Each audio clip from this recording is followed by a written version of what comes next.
With 3 fatalities in the past 11 months and 2 last week alone on consecutive mornings, there's consensus something needs to be done to enhance safety at Rohnert Park's Golf Course Drive crossing. But more elusive is a clear solution. We put together a team, we go out to the crossing, we usually include city officials if they would like to join us, and we do an in-depth safety evaluation. We try to figure out how people are moving through the crossing, both in their vehicles, pedestrians, cyclists. It's a really busy crossing. The crossing passes federal safety guidelines, but in spite of that, SMART and the city of Rohnert Park are exploring fixes. The grade is adjacent to a park and ride lot frequented by the homeless. The track is crossed regularly by individuals on foot and bicycle. The south sidewalk westbound and the north sidewalk eastbound are unprotected by physical barriers. Distracted cyclists and pedestrians, despite warning devices and signs, can approach and cross the railroad grade unobstructed. Now, spurred by last August's fatality and funded in May, SMART will install Z-gates here and 29 other road-level crossings. Work here is scheduled to be completed in the next few weeks. The hope is to slow the approach of those on foot and bicycle, forcing them to look up and pay attention.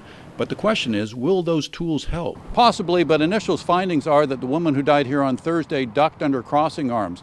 The cyclist on Friday distracted, possibly wearing headphones, looking down, wearing a hoodie. So the question is, can any mechanical system fully defeat lack of attention? On Tuesday, an insurance inspector was on hand, tasked by the city of Rohnert Park to conduct a survey of the site.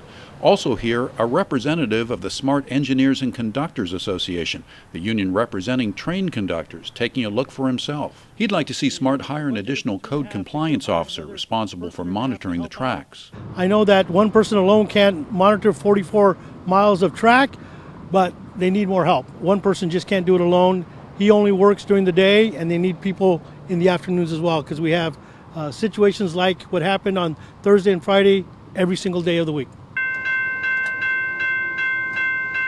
One factor that will be getting a second look, the so-called quiet zones. This crossing is one, as are most crossings on the 43-mile SMART line. Here, train operators are not allowed to blow whistles on approach except for emergency situations. So now we're at the point we're adding different options to the equation. But really what it comes down to is the human factor. We have to get people to pay attention at railroad crossings. The train operators involved in the accidents have been offered counseling, and they are on leave following the traumatic events of last week. Meantime, the city and SMART officials are pledging to do all they can to keep this most deadly of SMART crossings from claiming any more lives. In Rohnert Park, Carl Van Amberg for News of the North Bay.